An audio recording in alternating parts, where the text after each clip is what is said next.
My brother looked at my daughter and said, "Your child has no place at the beach house." Then he giggled.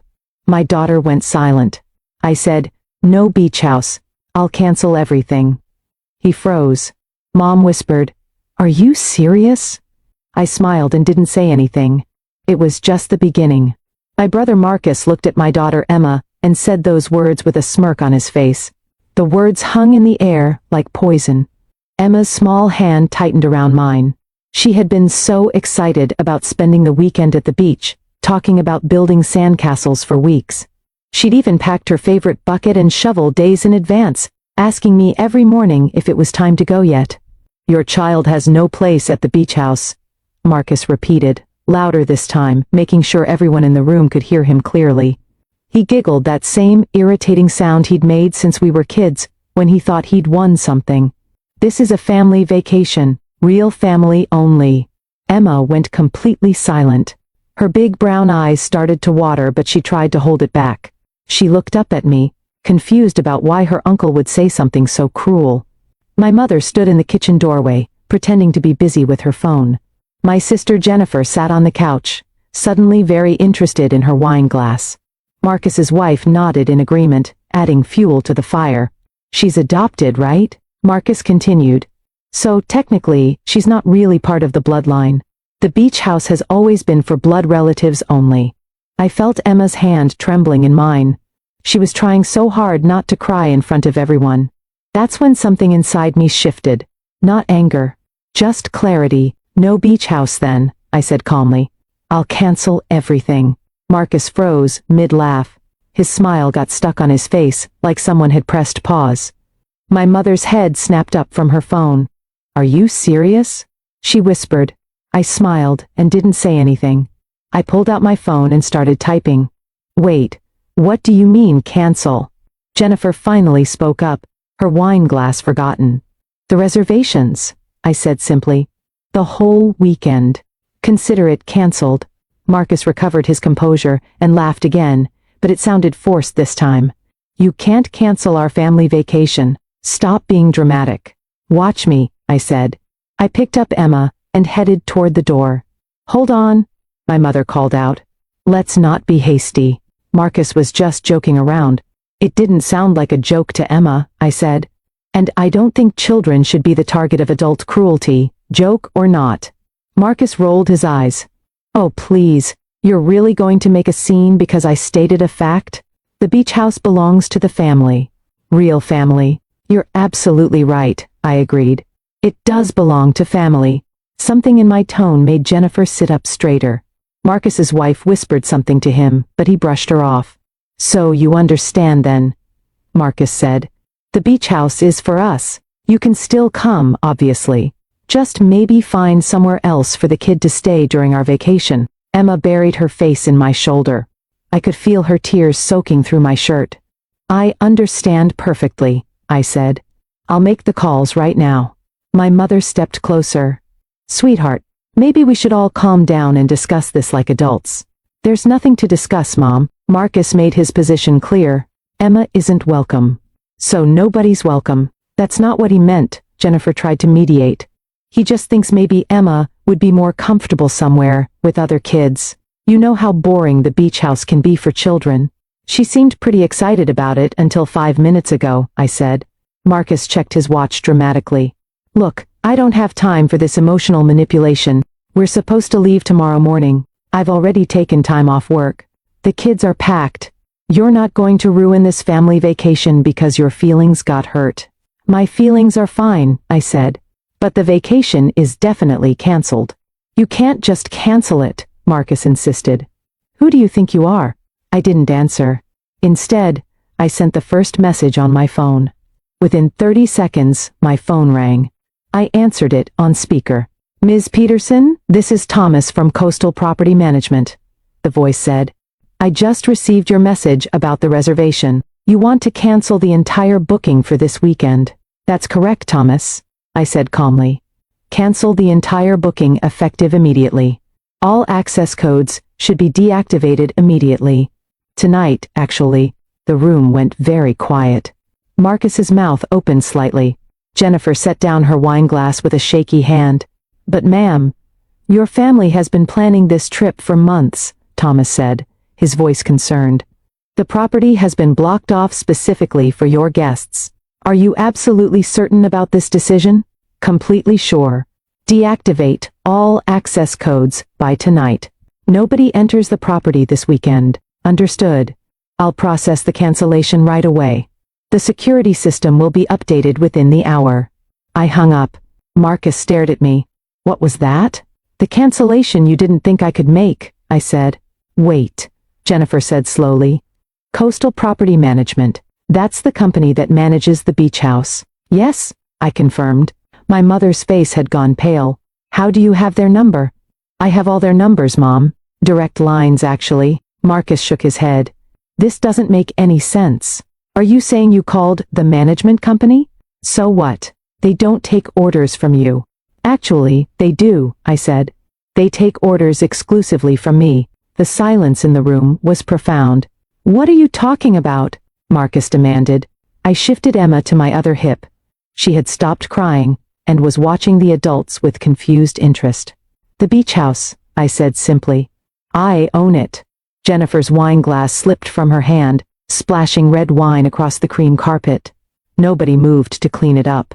That's impossible, Marcus said. Grandpa left the beach house to all of us.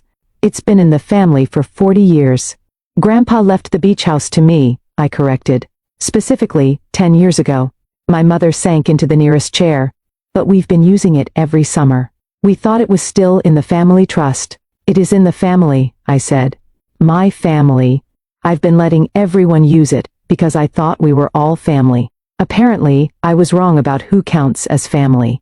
Marcus's face turned an interesting shade of red. You're lying.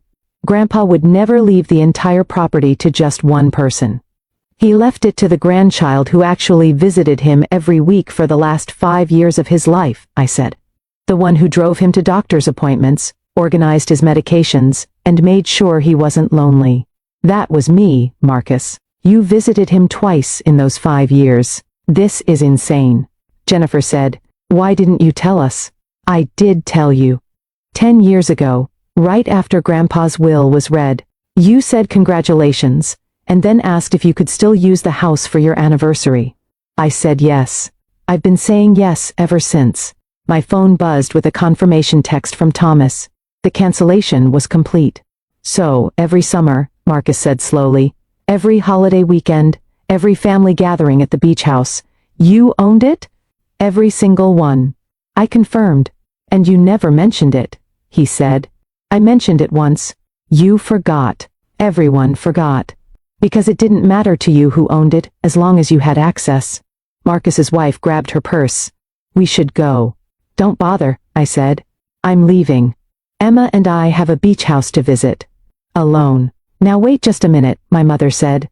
Let's not be rash. Marcus made a mistake. He didn't mean what he said. He meant every word, Mom. And that's fine. He's entitled to his opinion about who counts as real family.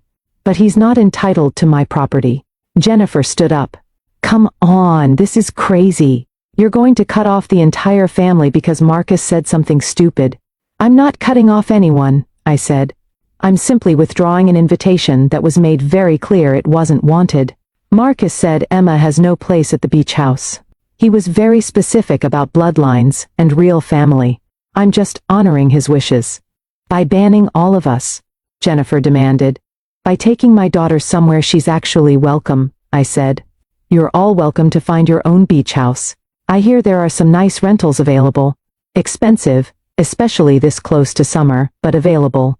Marcus finally found his voice again. You can't do this over one comment. Watch me, I said. I headed to the door with Emma. Wait, my mother called. Please. Let's talk about this. I turned back. There's nothing to talk about, Mom. For 10 years, I've shared my property with this family, free of charge. I never asked for maintenance contributions, never charged for utilities, never limited your access. The only thing I ever asked was that we treat each other with respect and kindness. We do, my mother protested. Really? Because your son just told my daughter she doesn't belong in our family in front of everyone. And nobody said a word to defend her. Nobody told him he was wrong. You all just sat there. The truth of that statement hung in the air. Emma whispered in my ear. Can we still go to the beach, Mommy? Absolutely, baby, I said loudly enough for everyone to hear. We're going right now. Just us. My phone buzzed again. Another message from Thomas. Security codes updated. New code sent to your private email. Have a wonderful weekend, Miss Peterson. The codes are changed, I announced.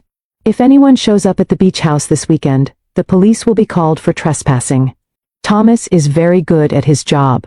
Marcus slumped onto the couch, his earlier confidence completely gone. This is unbelievable. What's unbelievable is that you thought you could insult a 6-year-old child and still expect to enjoy her mother's property, I said. Jennifer's phone rang. She looked at the screen and then at me with wide eyes. It's my husband. He just got to the beach house with the kids. The codes aren't working. They won't work, I confirmed. Not this weekend, not next weekend, not until I decide otherwise. You're really doing this, my mother said softly. I really am, I agreed. Emma and I are going to have a wonderful weekend at the beach. Building sandcastles, collecting shells, maybe having ice cream for breakfast. You know, enjoying family time. I opened the door. Emma waved shyly at everyone over my shoulder. Nobody waved back. They were all too shocked. One more thing, I said before leaving. The beach house isn't just for this weekend. It's mine year-round. Every holiday, every summer, every long weekend. I've been generous with access because I loved having family there. Past tense. Marcus stood up. How long are you going to punish us for this? I'm not punishing anyone, I said. I'm just being clear about boundaries. Emma isn't welcome? Fine. Then nobody's welcome. It's really that simple. So we're just banned forever? Jennifer asked. Forever is a long time, I said. Let's start with indefinitely and see how that goes. I closed the door behind me and walked to my car with Emma. She was quiet until we were buckled in. Mommy, do you really own the beach house? She asked. I really do, sweetheart. And Uncle Marcus didn't know? He forgot. A lot of people forgot. Are they mad at us? They're not mad at you, baby. They're mad at themselves. As we drove away, my phone started buzzing with calls and texts. Marcus, Jennifer, my mother, even my father, who'd been conveniently absent during the whole scene. I let them all go to voicemail. Emma looked out the window at the passing scenery. Are we still going to the beach house? We absolutely are, I promised. Just us. Just us. Is that okay? She thought about it for a moment, then smiled. That sounds perfect, Mommy. And it was. We spent the entire weekend at the beach house. Emma built the biggest sandcastle she'd ever made. We had ice cream for breakfast on Saturday. We watched the sunset from the deck both nights. We collected so many shells that we had to find an extra bag for the drive home. My phone kept buzzing the entire weekend. Messages from Marcus apologizing, texts from Jennifer trying to mediate, voicemails from my mother asking me to reconsider. Even Marcus's wife sent a long message about family forgiveness. I responded to none of them. On Sunday night, as I tucked Emma into bed in one of the beach house bedrooms, she looked up at me with sleepy eyes. This was the best weekend ever, she said. It really was, I agreed. Are we real family, Mommy? My heart broke a little. We are the realest family there is, baby. Don't ever doubt that. Even though I'm adopted, especially because you're adopted, that means I chose you. I wanted you so much that I went out and found you. That's pretty special. She smiled and closed her eyes. I love you, Mommy. I love you too, sweetheart. So much. As I watched her fall asleep, I thought about Marcus's words, about bloodlines and real family, about who belongs and who doesn't.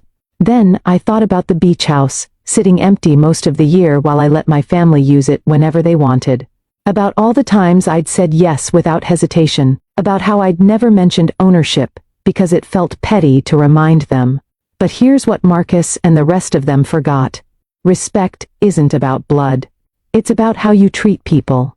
And if you can't treat a 6-year-old child with basic kindness, you don't deserve the privileges that come with being family. My phone buzzed one more time. A text from my father. Your mother told me what happened. We need to talk. I typed back a simple response. No, we don't. The beach house is closed to family events indefinitely. That's all there is to say. Then, I turned off my phone and went to sleep in my own house, next to my daughter, listening to the waves crash outside our window.